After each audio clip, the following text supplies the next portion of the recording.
ছাৰ-বাইদেউসকল, ৰাজ্য চৰকাৰৰ অধীনৰ চৰকাৰী কৰ্মচাৰী আৰু পেঞ্চনাৰসকলে তেওঁলোকে দৰমহা আৰু চেলাৰী কেতিয়া লাভ কৰিব আৰু এই সম্বন্ধে আজি এক শেহতীয়া WT মেছেজ প্ৰকাশ পাইছে। এয়া চাব ডেটটো যিটো হ'ল 2 তাৰিখ 4 মাহ 2024 তাৰিখে আজি এক শেহতীয়া WT মেছেজ প্ৰকাশ পাইছে ৰাজ্য চৰকাৰৰ কৰ্মচাৰী আৰু পেঞ্চনাৰসকলৰ কাৰণে।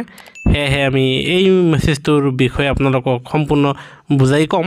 তাৰ আগতে এটা অনুৰোধ, বহুতো মানুহে আমাৰ ভিডিঅ' চায় কিন্তু অধিকাংশ মানুহে আমাৰ চেনেলটো এতিয়াও ছাবস্ক্ৰাইব কৰা নাই। সেয়েহে আমি আশা ৰাখিছোঁ আপোনালোকে যদিহে একোজন চৰকাৰী কৰ্মচাৰী নাইবা পেঞ্চনাৰ অথবা আপোনালোকৰ ঘৰত যদিহে কোনোবা চৰকাৰী কৰ্মচাৰী নাইবা পেঞ্চনাৰ আছে, তেনেহ'লে কৰ্মচাৰী আৰু পেঞ্চনাৰসকলৰ ওপৰত জড়িত প্ৰতিটো শেহতীয়া খবৰ তথ্য সহকাৰে পাবলৈ কৰ্মচাৰী আৰু পেঞ্চনাৰসকলৰ ওপৰত প্ৰতিষ্ঠিত একমাত্ৰ ইউটিউব চেনেলটো ছাবস্ক্ৰাইব কৰিবলৈ নাপাহৰিব, কিয়নো আপোনালোকৰ এটা লাইভ আৰু ছাবস্ক্ৰাইবে আমাক পৰৱৰ্তী ভিডিঅ' প্ৰস্তুত কৰিবলৈ উৎসাহ যোগায়।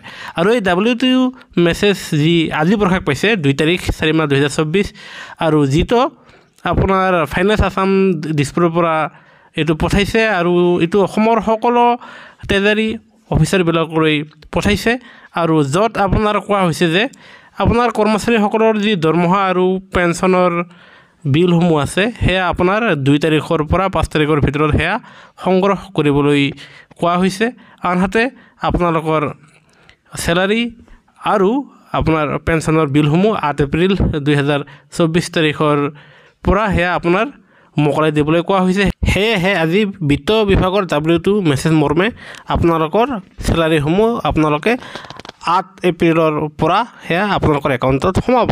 সেয়েহে গুৰুত্বপূৰ্ণ ভিডিঅ'ত নিশ্চয় এটা লাইক দি আপোনালোকৰ আন বন্ধুবৰ্গলৈ এই গুৰুত্বপূৰ্ণ ভিডিঅ'টো শ্বেয়াৰ আৰু ছাবস্ক্ৰাইব কৰিবলৈ নাপাহৰিব। ভিডিঅ'টো চাবৰ বাবে ধন্যবাদ।